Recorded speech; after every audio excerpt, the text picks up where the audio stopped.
El mundo entero pareció contener la respiración mientras la diminuta embarcación, cargada de refugiados iraníes, flotaba a la deriva en el vasto océano, llevando consigo una desesperación infinita.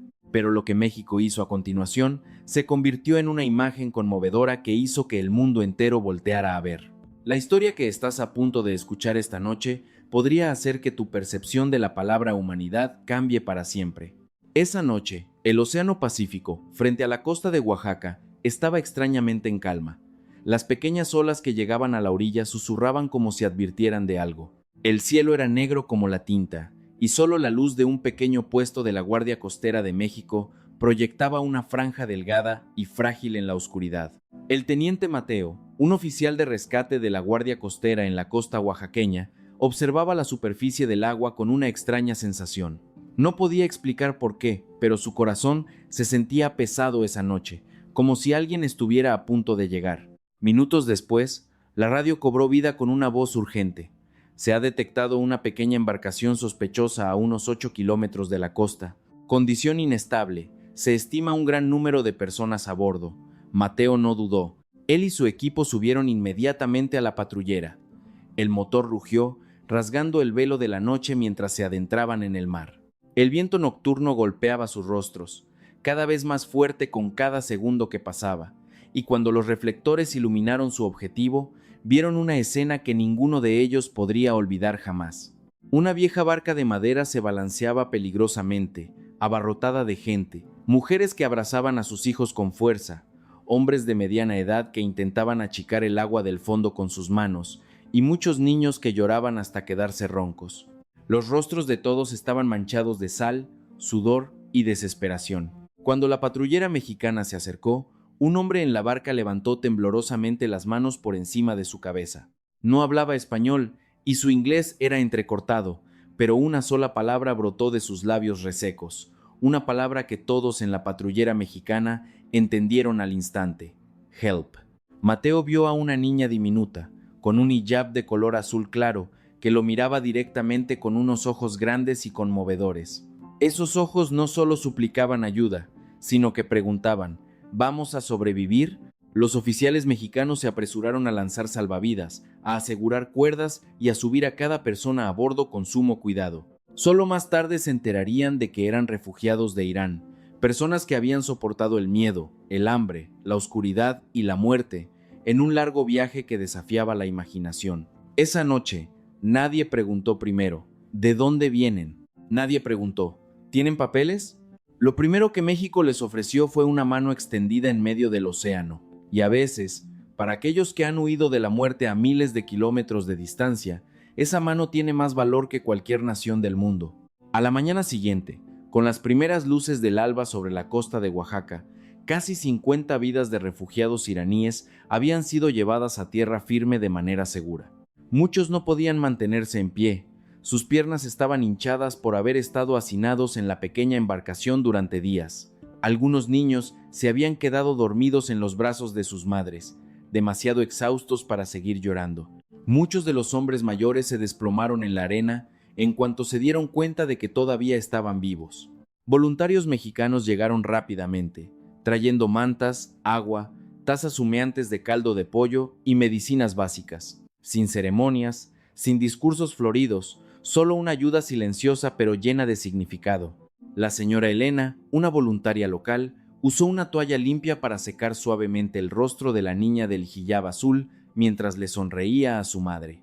Hablaban dos idiomas diferentes, pero la niña soltó la mano de su madre, que hasta entonces había aferrado con fuerza. «Todo va a estar bien, pequeña», dijo Elena lentamente tocándose el pecho. «México es seguro».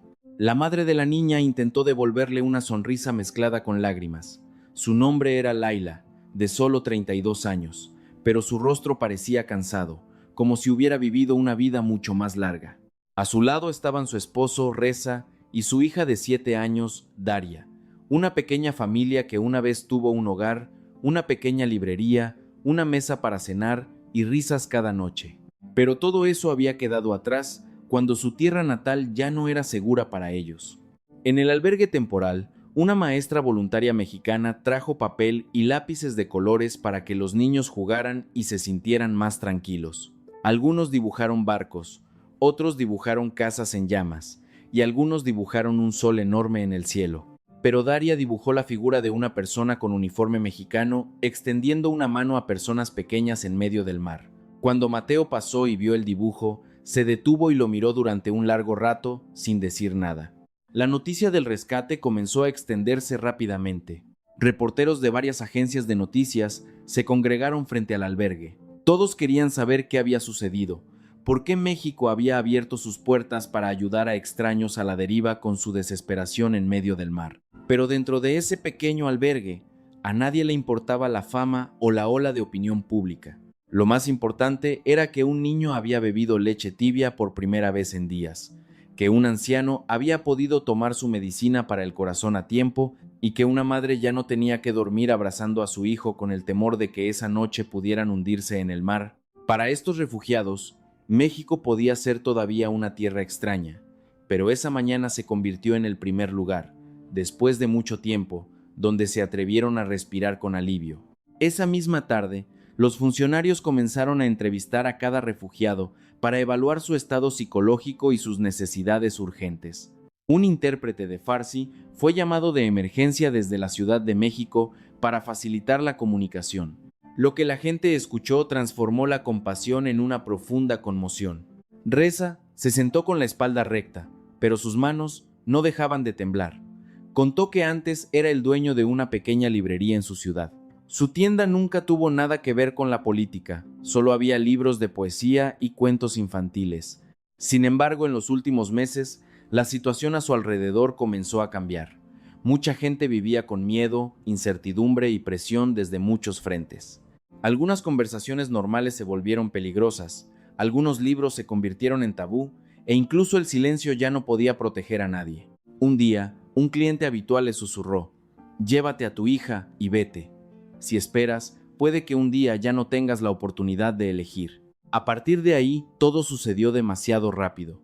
Reza y Laila vendieron las pocas posesiones que les quedaban, dejaron su casa a un pariente de confianza y sacaron a Daria de la ciudad por la noche. Pasaron por muchas zonas peligrosas, se encontraron con estafadores, fueron extorsionados y tuvieron que esconderse varias veces antes de llegar a la costa, donde una red de traficantes de personas los subió a un bote. «Sabía que el bote no era seguro», dijo Reza a través del intérprete, con la voz ronca.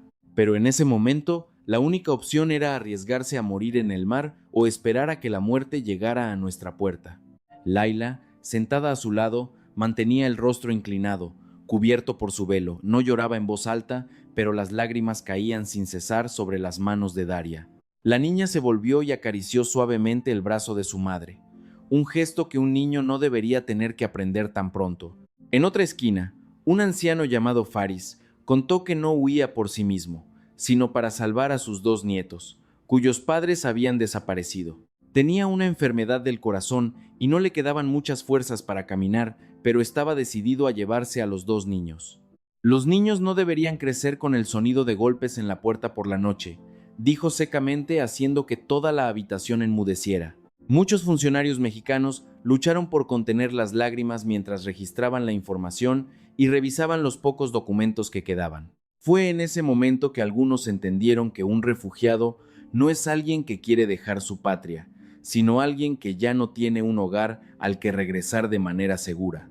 Afuera del albergue, las cámaras de noticias seguían grabando el evento, pero dentro de esa pequeña sala de entrevistas, las historias de extraños de la otra mitad del mundo estaban conmoviendo los corazones de muchos mexicanos, porque, al final, sin importar la nación, el idioma o la religión, el dolor de unos padres que quieren proteger a sus hijos se entiende en todos los idiomas. Pasaron 2 días y el albergue temporal comenzó a cobrar vida. De un lugar caótico de emergencia, se fue transformando lentamente en un espacio de sanación. Una maestra voluntaria local sugirió instalar un pequeño rincón para niños bajo una lona cercana, para que los niños refugiados pudieran jugar, dibujar y aprender algunas palabras básicas en español mientras esperaban los siguientes procedimientos. En una pizarra blanca estaba escrita en español la frase «Hola amigo», y debajo una gran cara sonriente dibujada por la maestra Isabel, una mujer de unos 40 años, maestra de una escuela primaria cercana. Ella no sabía una palabra de farsi, pero creía que todos los niños entienden la ternura. Daria se sentó en la primera fila. Seguía muy callada, pero comenzaba a mirar a la gente con ojos que ya no reflejaban el miedo del primer día. La maestra Isabel sonrió y se señaló a sí misma. Maestra. Luego señaló a los niños. Estudiantes. Muchos niños se rieron cuando ella hizo gestos graciosos para acompañar sus palabras. Algunos comenzaron a repetir tímidamente: «Jo, hola amigo». La pronunciación era imperfecta, pero la risa que siguió llenó de calidez la carpa. Otro grupo de voluntarios mexicanos trajo un viejo balón de fútbol. Los niños iraníes y los niños mexicanos de la comunidad cercana comenzaron a jugar juntos sin necesidad de un intérprete. No se llamaban por sus nombres correctos, pero gritaban de alegría juntos cada vez que alguien metía un gol. Las barreras del idioma, la religión y la etnia se desvanecieron milagrosamente mientras todos volvían a ser simplemente niños. Laila observaba a su hija desde lejos. Había algo en su mirada que no había visto en mucho tiempo: serenidad. Daria estaba sentada coloreando una flor junto a una niña mexicana. Ambas compartían los lápices de colores, cada una con la mitad. Nadie le preguntó a la otra de dónde venía. La maestra Isabel se acercó a Laila y le entregó un papel. Era un dibujo de Daria. Este dibujo ya no mostraba un barco, ni el mar, ni la casa de la que habían huido. Mostraba una carpa blanca, un sol amarillo y muchas personas tomadas de la mano. Debajo del dibujo, en español torpemente escrito, ponía «Amigos». Laila lo miró durante mucho tiempo antes de llevarse la mano a la boca y romper a llorar en silencio. Porque después de tantas noches oscuras, nada puede sanar el corazón de una madre como ver a su hijo volver a dibujar imágenes llenas de luz. Y en ese pequeño rincón, bajo una lona en la costa de México, el nuevo mundo de algunos niños también estaba comenzando, lentamente. La noticia de la ayuda de México a los refugiados iraníes se extendió más de lo que nadie podría haber imaginado. Desde las pantallas de televisión hasta los teléfonos móviles, desde una pequeña publicación en redes sociales hasta decenas de miles de compartidos. Personas de todo el país comenzaron a enviar mensajes preguntando cómo podían ayudar. Y ese fue el comienzo de una hermosa e inesperada ola de solidaridad. En la mañana del tercer día, camionetas de varios municipios comenzaron a hacer fila frente al albergue. Algunas traían pañales para bebés, otras arroz, alimentos no perecederos, zapatos, ropa nueva, juguetes y medicinas básicas. La abuela Sofía, del mercado de la ciudad, traía todos los días una olla grande de sopa y fruta y se negaba a aceptar dinero.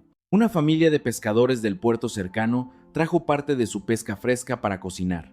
Mientras tanto, un grupo de estudiantes de preparatoria escribieron pequeñas tarjetas para acompañar las bolsas de donaciones. En las tarjetas, una frase corta: «Esperamos que puedas sonreír de nuevo.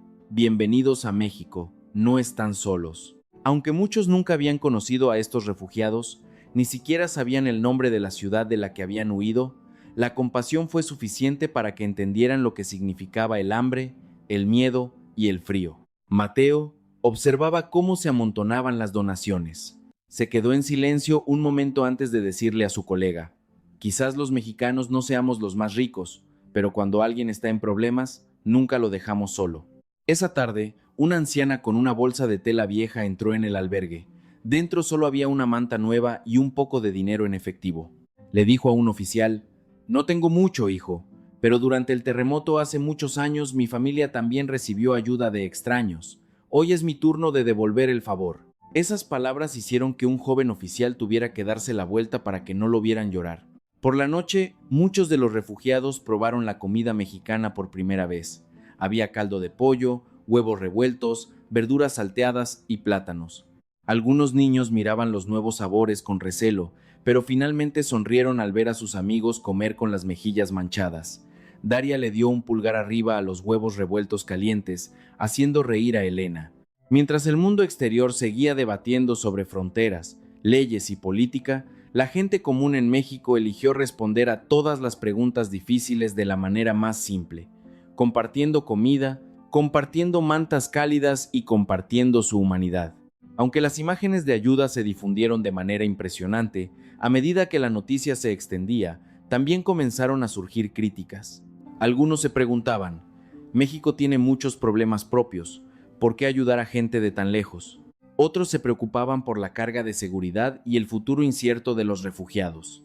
Esa noche, muchos programas de noticias debatieron acaloradamente el tema. La pantalla se dividía en múltiples recuadros llenos de opiniones encontradas, con el deberíamos o no deberíamos rebotando como una pelota en el campo de la sociedad. Pero al mismo tiempo, dentro del albergue se desarrollaba una realidad diferente y silenciosa. Faris, el anciano con problemas de corazón, se sentaba a pelar naranjas para sus dos nietos con ternura. Laila ayudaba a doblar las mantas nuevas que los voluntarios acababan de repartir. Reza se ofreció a reparar unos estantes viejos en el centro, usando las habilidades que tenía. Los niños pequeños recitaban sus primeras palabras en español con voces claras. No eran números, no eran una carga flotando en los debates, eran seres humanos con nombres, pasados, sueños y heridas reales. Al día siguiente, el alcalde de la ciudad visitó el centro en persona.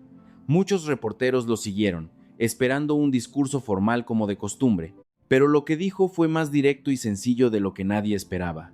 México tiene la responsabilidad de proteger la seguridad de nuestro país, sí, pero al mismo tiempo, tenemos la responsabilidad de preservar nuestra propia humanidad. A las personas que huyen de una muerte segura, no se las debe mirar solo a través del lente del miedo.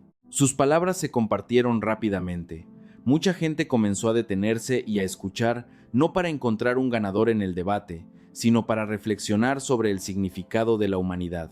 Esa noche, el teniente Mateo hizo una ronda de inspección por el centro antes de retirarse. Vio a Reza de pie, mirando las estrellas a solas, y se acercó a él. Ambos permanecieron en silencio durante un largo rato antes de que Reza dijera en un inglés lento: "Some people not want us here. I understand." Mateo se volvió para mirarlo y respondió suavemente: "Pero también hay muchas personas que quieren que ustedes vivan." Reza asintió, con lágrimas que no pudo contener.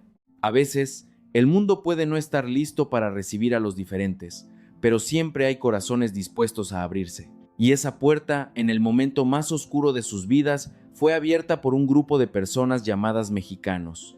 La primera semana pasó lenta pero segura. Los rostros de los refugiados comenzaron a parecer más relajados. Muchos todavía no sabían qué les depararía el futuro, pero al menos esa noche sabían que tendrían un lugar donde dormir, comida, y que no habría el rugido de las olas amenazándolos como en las noches anteriores. Después de la cena, un grupo de voluntarios organizó una pequeña actividad para que los refugiados y los mexicanos pudieran conocerse mejor. Bajo la cálida luz amarilla frente al albergue, se extendió un gran petate en el suelo y se colocó una olla de café en el centro del círculo. Los niños se sentaron alrededor, mientras los adultos se acercaban lentamente, con timidez. Reza se ofreció a recitar un breve poema persa que recordaba de un libro de su antigua librería. Aunque muchos en el círculo no entendían el idioma, cuando comenzó a hablar, todo el espacio quedó en silencio. Su voz era profunda y temblaba ligeramente en algunas frases, como si estuviera compartiendo un pequeño fragmento de la patria que le quedaba. Cuando terminó, el intérprete tradujo el significado general al español. Aunque estemos perdidos en la noche oscura, si todavía hay una mano extendida, el mundo aún no ha perdido su sentido. No hubo un aplauso estruendoso, solo un breve y cálido silencio que fue más elocuente que cualquier cumplido. Entonces, la maestra Isabel dijo: "Bueno, pues yo recitaré un poema mexicano." Leyó un poema sencillo sobre la patria, la esperanza y el amanecer. Los niños tampoco entendieron cada palabra, pero las risas estallaron cuando se equivocó en el ritmo por los nervios. El círculo, antes tenso, se relajó. Laila trajo té al estilo iraní que ella misma preparó y lo compartió con todos. El suave aroma de las especias se extendió por el lugar. Los voluntarios mexicanos correspondieron con pan de elote y tamales. Algunos comenzaron a enseñarse mutuamente palabras de sus respectivos idiomas: gracias, merci, hola, amigo, salam. Daría se sentó junto a Elena e intentó pronunciar cada palabra en español, haciendo reír a todos con su adorable esfuerzo. Se señaló el corazón y dijo, más claramente que nunca: México, bueno. Esa noche, nadie habló de política, nadie preguntó por papeles, nadie discutió sobre fronteras. Solo había personas de diferentes patrias, diferentes idiomas, diferentes creencias, sentadas bajo el mismo cielo, bebiendo el mismo café y escuchándose mutuamente con el corazón. Quizás la paz no comienza en grandes mesas de negociación, sino en un pequeño círculo sobre un petate, donde extraños eligen escuchar las historias de los demás. A la mañana siguiente, un fotógrafo de noticias independiente que había estado siguiendo el albergue desde el primer día, tomó una foto que más tarde daría la vuelta al mundo. La foto no era de oficiales uniformados, ni de un barco en el mar, ni de una escena de caos. Era una foto simple de Daria, la niña iraní de 7 años, sentada y sonriendo sobre el petate. A su lado estaba la abuela Sofía, una vendedora ambulante mexicana de más de 60 años, dándole de comer una pequeña cucharada de caldo con una expresión tan tierna como si estuviera alimentando a su propia nieta. Una niña de una tierra llena de miedo, una mujer mexicana común y sin fama alguna, pero en esa foto, ambas parecían familiares que se conocían de toda la vida. Cuando se publicó en las redes sociales, la foto se volvió viral. Mucha gente se detuvo a mirarla por su simplicidad. No había sangre, ni drama exagerado, ni palabras incendiarias, solo la imagen de una compasión pura que era difícil de ignorar. Debajo de la foto, gente de muchos países comenzó a comentar: "Esta es la verdadera humanidad. Lloré al ver esta foto. México nos ha hecho creer en el mundo de nuevo". Varias agencias de noticias extranjeras usaron la foto para ilustrar artículos sobre la respuesta humanitaria de México. Muchos la llamaron la foto más conmovedora de la semana. Pero para la abuela Sofía, la mujer de la foto, ella solo sonrió tímidamente y le dijo al reportero: "La niña tenía hambre, así que le di de comer. Eso es todo, hijo". Esa respuesta sencilla hizo que el mundo enmudeciera una vez más, porque las cosas más grandes a menudo las hacen personas que no tienen idea de que están haciendo algo grande. Daria tampoco entendía por qué los adultos estaban tan emocionados con la foto. Solo sabía que el caldo de ese día estaba delicioso, que esa señora tenía unas manos cálidas y que, cuando le daba de comer, sonreía igual que su mamá. Esa tarde, el fotógrafo trajo una copia impresa de la foto al albergue. Se la dio a la abuela Sofía y a Daria. Ambas miraron la foto durante un largo rato antes de que la anciana acariciara suavemente la cabeza de la niña y dijera: "Consérvala, mi niña. Algún día, cuando crezcas, sabrás que hubo gente que te quiso desde un lugar muy lejano". Daria abrazó la foto con fuerza, sin saber aún que, a veces, una fotografía puede cambiar la forma en que el mundo entero ve las cosas. Tras recibir cuidados iniciales durante varios días, muchos de los refugiados comenzaron a sentir que no querían ser solo receptores. Aunque sus vidas aún no eran estables y el futuro era incierto, querían demostrar que la ayuda recibida no había sido en vano y que ellos también tenían cosas buenas que ofrecer. Una mañana, los funcionarios notaron que el área alrededor del centro estaba más limpia que de costumbre. La basura estaba clasificada ordenadamente. Una silla de madera que antes se tambaleaba ahora estaba firmemente reparada, y una pequeña parcela de tierra junto a la cerca había sido arada, lista para plantar. Resultó que Reza y otros refugiados se habían levantado antes del amanecer para limpiar, reparar y organizar el área, sin que nadie se lo pidiera. En la cocina, Laila y otras 2 mujeres iraníes pidieron permiso a los voluntarios mexicanos para cocinar algunos platos sencillos de su tierra para que todos los probaran. Usando los ingredientes disponibles, cocinaron un arroz aromático con especias suaves e hicieron un estofado de frijoles tradicional. El aroma desconocido se extendió por el centro, atrayendo a muchos mexicanos curiosos. La abuela Sofía probó el primer bocado y sus ojos se abrieron de par en par. ¡Qué rico!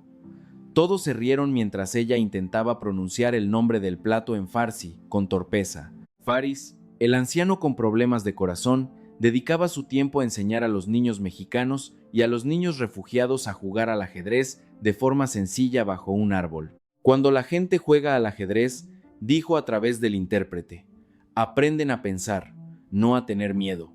Muchos niños se sentaron alrededor, atentos. Aunque la comunicación aún no era fluida, los ojos de los pequeños jugadores estaban llenos de concentración y alegría. Estas imágenes hicieron que la comunidad cercana comenzara a ver a los refugiados de manera diferente. No habían venido a exigir, sino que intentaban levantarse con la dignidad que les quedaba, tratando de preservar su propia humanidad, incluso en días en que lo habían perdido casi todo. Mateo observaba a Reza apretando un tornillo en una vieja silla de madera antes de decirle: "No tienes que hacer eso. Nosotros podemos encargarnos. Reza dejó de trabajar y sonrió levemente. México salvó a mi familia. Quiero ayudar en lo que pueda. Esa frase era simple, pero lo suficientemente poderosa como para que muchos supieran que la compasión nunca es unilateral. Cuando alguien extiende una mano, el otro lado a menudo quiere devolver algo. Y a veces lo que se devuelve no es dinero ni fama, sino dignidad, gratitud y un corazón que todavía cree en la bondad del mundo. Aunque el ambiente en el albergue mejoraba cada día, la pregunta crucial seguía flotando en todos los corazones. ¿Qué pasaría ahora con estos refugiados? ¿A dónde irían? ¿Cómo serían reubicados? ¿Algún país los aceptaría o tendrían que esperar indefinidamente? Las agencias pertinentes de México comenzaron a coordinarse seriamente con organizaciones internacionales para encontrar la solución más segura y adecuada para cada familia. Hubo exámenes médicos exhaustivos, recopilación de información personal y consideración de las necesidades especiales de los niños, los ancianos y los enfermos. Para los refugiados, esa espera no fue fácil. Personas que habían huido de la incertidumbre ahora se enfrentaban de nuevo a la incertidumbre. La única diferencia era que esta vez la incertidumbre no venía acompañada de disparos ni olas, sino en forma de papeleo, reuniones y noticias poco claras. Laila pasó muchas noches sin dormir.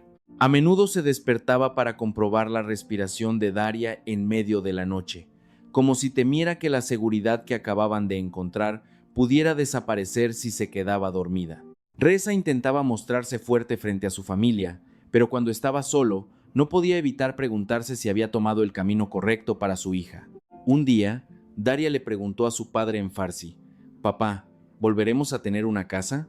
Reza guardó silencio un momento antes de agacharse y mirarla directamente a los ojos. «No sé dónde estará nuestra próxima casa, hija, pero sé que será un lugar donde no tendrás que tener miedo». Aunque la respuesta no era perfecta, era la verdad más honesta que tenía. Poco después, los funcionarios anunciaron una buena noticia. Las familias con niños pequeños y personas enfermas tendrían prioridad para ser consideradas urgentemente para un refugio en la siguiente fase. Esta noticia hizo que muchos lloraran de alivio. Aunque todavía no era el final del viaje, era una señal de que el mundo no los había abandonado por completo. Cuando la noticia se extendió por el albergue, los niños no entendieron la complejidad del papeleo ni de los procedimientos internacionales. Solo sabían que los adultos sonreían más, y esa noche muchos se abrazaron más fuerte. Puede que el futuro aún no tuviera todas las respuestas, pero a veces la gente no necesita todas las respuestas a la vez. Solo necesitan una pequeña señal de que el camino por delante todavía tiene una luz de esperanza, y México les había dado esa luz. Finalmente, llegó el día que todos sabían que llegaría. Al primer grupo de familias de refugiados, incluida la de Reza, Laila y Daria, se les informó que continuarían su viaje hacia un centro de acogida a largo plazo, bajo la coordinación de las agencias pertinentes. Aunque era una buena noticia, ya que significaba estabilidad en la siguiente etapa, el ambiente en el albergue era extrañamente silencioso. Los voluntarios mexicanos ayudaron a empacar artículos de primera necesidad en bolsas: ropa nueva, medicamentos personales, dulces para los niños, libros de imágenes y tarjetas escritas a mano por la gente local.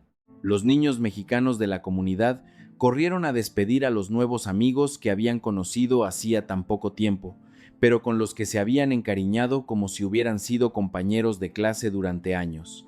La maestra Isabel le dio a Daria un pequeño cuaderno. Dentro había letras del alfabeto español y dibujos de colores brillantes. En la primera página escribió, para Daria: «Vayas donde vayas, recuerda que en México tuviste gente que te quiso». Daria abrazó el cuaderno y luego abrazó con fuerza a su maestra, sin decir nada. La abuela Sofía trajo una pequeña bufanda que ella misma había tejido la noche anterior y se la puso a la niña. «Póntela si hace frío, mi niña», le dijo, y luego se dio la vuelta rápidamente para que no vieran sus lágrimas. Reza se acercó al teniente Mateo antes de subir al vehículo. Intentó decir las frases en español que había practicado durante días. «Gracias, México, por salvar a mi familia». Mateo sonrió y aceptó el fuerte abrazo de un hombre que nunca había conocido antes, pero con quien estaba unido por noches de vida o muerte. «Buena suerte, amigo mío». Cuando el vehículo comenzó a moverse, muchos niños saludaron desde las ventanillas. Daria apoyó su pequeña mano en el cristal. Luego Snos se señaló el corazón y señaló hacia afuera, como diciendo que los guardaría a todos allí. El vehículo se alejó, dejando atrás las miradas de los voluntarios, funcionarios y locales que se habían reunido para despedirlos. No hubo música, ni discursos floridos, solo lágrimas, sonrisas y un silencio cargado de emoción.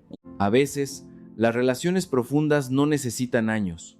Solo se necesita un momento en el que una persona ayuda a otra a escapar de la muerte para que sus corazones se recuerden para siempre. Varias semanas después, el albergue costero volvió a su habitual tranquilidad. Algunas carpas fueron desmontadas, los voluntarios se despidieron y volvieron a sus vidas. Las grandes noticias fueron lentamente reemplazadas por las nuevas noticias del mundo, pero para aquellos que estuvieron allí, nadie olvidó esa historia. En la pequeña pared de la oficina del teniente Mateo colgaba una foto.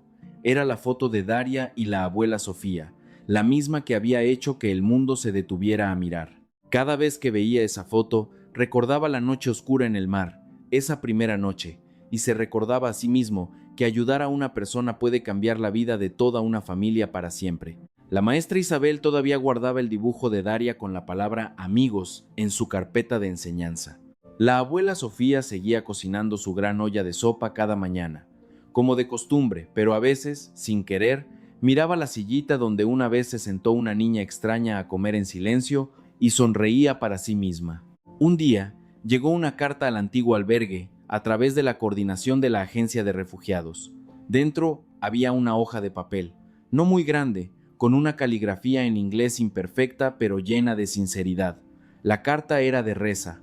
Escribió que su familia estaba a salvo, que Daria había comenzado a ir a la escuela, que Laila sonreía más a menudo y que, cada noche antes de dormir, su hija todavía se cubría con la bufanda de la abuela Sofía, con el cuaderno de español junto a su almohada. Al final de la carta, escribió: en los días en que el mundo parecía más oscuro, México no solo nos salvó la vida, sino que nos ayudó a atrevernos a creer una vez más en que los seres humanos todavía pueden ser la esperanza para otros. Esa carta fue leída y releída tantas veces que el papel comenzó a arrugarse en las esquinas. Nadie pensó en guardarla en un cajón, porque el mensaje que contenía era demasiado importante como para esconderlo. Y esto es lo que el mundo debería recordar de esta historia. No solo la noticia de un país que ayuda a refugiados de otro, sino una verdad mucho más hermosa. Cuando una persona se está ahogando, lo primero que necesita no es que le pregunten quién es, sino una mano extendida para ayudar. Y esa vez, la mano extendida en medio del océano fue México. Esa foto no solo es conmovedora porque es bonita, es conmovedora porque nos recuerda que este mundo aún no ha perdido la esperanza, mientras la gente siga eligiendo la compasión. Y esta es la historia que nos recuerda que, en el día en que alguien se hunde en la oscuridad, una mano extendida puede cambiar su vida para siempre. Si crees que la compasión sigue siendo la fuerza más hermosa de la humanidad, dale me gusta, suscríbete y comparte este video. Nos vemos en la próxima historia.